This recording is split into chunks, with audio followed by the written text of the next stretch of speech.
That's a question that has haunted every person. What do I wear? So, the best thing to do is have a good look at your collection.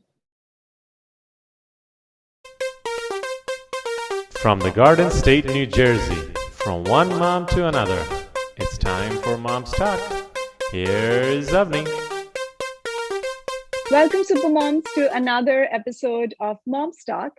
Our today's Supermom guest is an image consultant, a textile designer, welcoming Mruga Kirloskar. Welcome to the show, Mruga. It's lovely to have you. Hi, Avani. So good to be here. I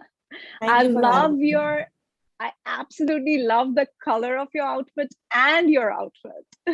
Thank you so much. It's from my own collection. I'm wearing a Pythoni jacket. Since we are going to be talking about Pythonis, I thought let me wear a jacket for you. Oh, that's lovely. And I love the way you have made a jacket out of it, So let's start off with Paithani. It's a very, unique style, I would say, which has been prevalent for a really long time, from what I know, from what we have spoken about.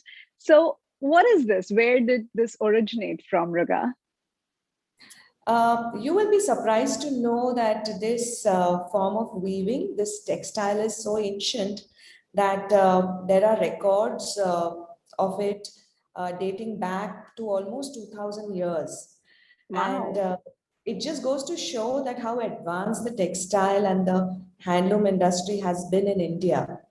And the reason why it's called Pythoni, why it is called Pythoni is because it originated in a small town called Python, which is Aurangabad. Aurangabad is in Maharashtra. That's where I'm from. And out of its sheer popularity, it became popular across the world. There are records of it being exported to even Rome. And all over the world, people were just fascinated by how beautiful this textile has been woven. And because it originated from Python, it got the name as Pythani. And Pythani now is synonymous with the heritage textile of Maharashtra. And typically, when you say Pythani to a Maharashtrian, it means a Pythani saree, a saree that has been woven using the Pythani weaving technique. So it is a textile which is now, it is a form of weaving which has now become the name of the textile, so to speak. Yes, it is typically woven in a fixed length, which is a 6-yard sari or a 9-yard sari or a 2.5 meter dupatta, because that is becoming more and more popular with the youngsters. And for the men, it is woven in the form of a dhoti, about 3.5 meters, which is called as pitambar. The men don't wear Pythani. The men wear is the same. But it has the same weave in there. Yes, the technique is the same. The motifs are different. Okay, all right. That's lovely. I think, how there is this saying, old is gold. So that's what this is. And I think just by wearing something like this, you kind of establish a connection with those days back then.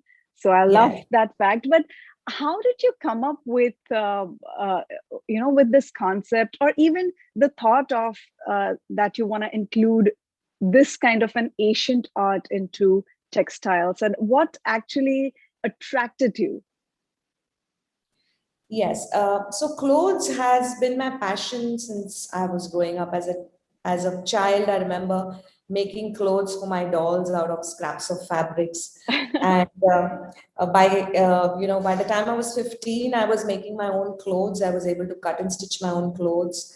And in fact, I was popular in college because I was the girl who wore a new outfit every other day, because I had this superpower of just making an outfit out of fabric. And that's when I knew my calling was textiles and fashion. And I remember in 8th grade when the teacher was asking all of us, what do you want to do when you grow up? And all the other children were answering, cliched answers like engineer and doctor and teacher. And I was the only one who said fashion designer because I had just learned that word and I just wanted to, I just knew that was something that was for me. And I'm talking about almost 3.5 decades ago. So everyone was surprised, like, why would you want to do something like that? Why don't you just Yeah. become a chartered accountant or something? Mm-hmm. So I knew that was my calling, and I pursued my degree in textile science from the SNDT University. And I must say, it is the most amazing program because it just opened up a whole new world of textiles and handlooms and embroideries and dyeing techniques. And there are so many, we have such a rich heritage of all these in our country, and we are so blessed. And Mm-hmm. that is when I discovered that, fashion is not just about clothes, it's about what goes into it, the Mm-hmm. weave, the fabric, the content of the fabric, the embroideries, the surface finish, the dyeing techniques. There's so much to it.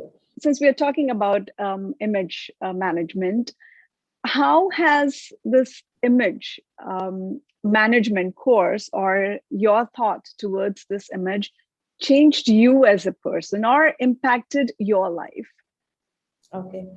So wait, before I did this course, I had this, feeling that, okay, I know everything that is there to know about textiles because I've been doing this for almost 25 years. And, I know what is the perfect cut for a figure and, what is the perfect the color for a particular skin tone. Mm-hmm. But the more I studied image management, and I discovered that it is not only an art, it is also a science. There's a Mm-hmm. science behind why certain styles look good on certain figures. Mm-hmm. Because all these years I was doing it very intuitively. I was not Mm-hmm. really, thinking or applying it. I was going by gut feeling. But after I realized that the whole process is actually very scientific, and Mm-hmm. if you follow those techniques, you will always come to the same result. It is not something that Mruga feels that pink looks good on you. No, it is because of A, B, C reasons that this Mm-hmm. pink will look good with your skin, or this style will look good with your figure.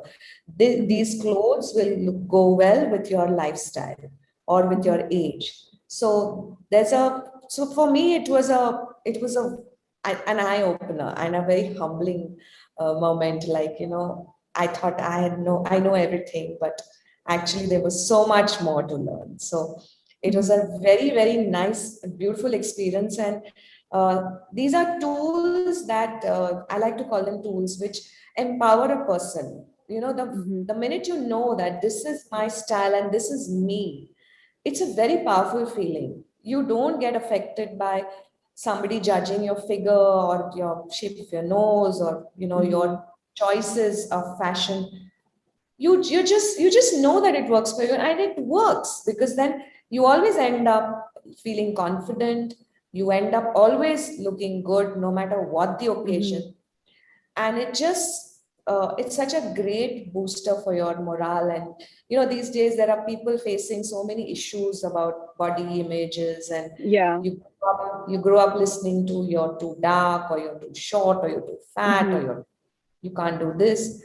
But these small changes that you make, and if you use these tools, it's a very powerful feeling. You feel really great at the end of Mm-hmm. it. So it changed me first, and after I realized that, okay, there's so much to learn. I just wanted to share all this to everybody, with everybody. So let me Uh, ask you this, because we spoke a lot about textile and fashion and image management, and I would say you are a guru because you have been doing that since you were so young, and then you actually pursued that as your career, which makes you the guru. So, what would be your message for the moms or our listeners? my message to the moms is that, first of all, don't get too stuck up in this image of a mom. Mhm. Remember, you are a person first. you are, there's a young girl inside every mom. Just look after her. And remember, you are also a child. There's always a child inside everyone. So don't take your role as a mom too seriously. Keep your passion alive. Look after yourselves. Do not get, fixed into some bracket that because you're a mom and because you're a mother, you have to, do certain things. And when I say certain things, as in about, putting your own hobbies on the back burner or not looking after yourself.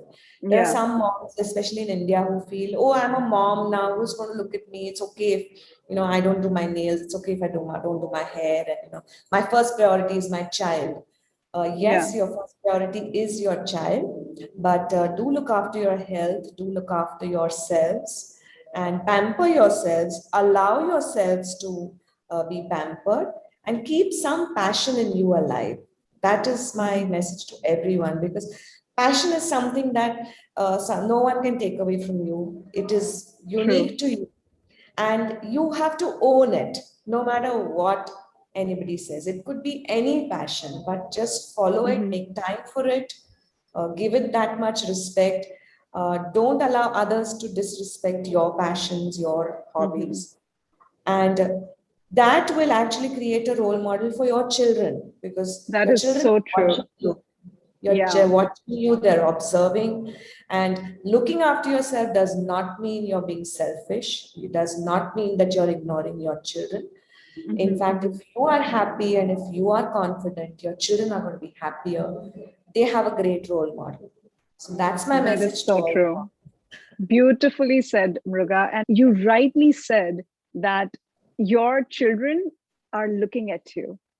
If you want to raise a confident, a self-loving person, you got to do that in front of them. Since we are talking right now, and I actually have to go for a book launch tomorrow. The book's name is The Prince and the Nightingale. It's a very, it's like a romantic novel written by Abhishek Bhatt. So that is what I'm going for tomorrow. So I wanted to get some recommendations from you as to what to wear. It's going to be a, outdoor casual sort of a gathering. That's a question that has haunted every person. What do I wear? So, the best thing to do is have a good look at your collection, open your cupboard, and go through all the pieces. Always, you will realize you will start going towards an outfit.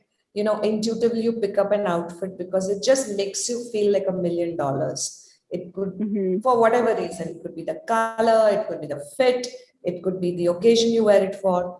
So whenever you're unsure of what to wear, it is always better to play safe with a classic, a classic cut or a classic piece, or keeping it simple but adding drama by introducing an accessory in the form of a garment or a jewelry or bags, any kind of accessory. So this is something that you have to, it comes through your own intuition and also your creativity, because you know which piece how it makes you feel. And also, what is the end result you want to achieve through this, when you go for this event? What is the end result that you want? Do you want to want people to look at you? You want to look formal? Do you want to look friendly? Do you want to look approachable? Are your clothes helping you with that? Are you wearing something too formal or too stiff, which will make people scared of you? Or you want people to, be friendly, but not too friendly also. So, when I say friendly, but not too friendly, that's where the depth of your neckline comes in.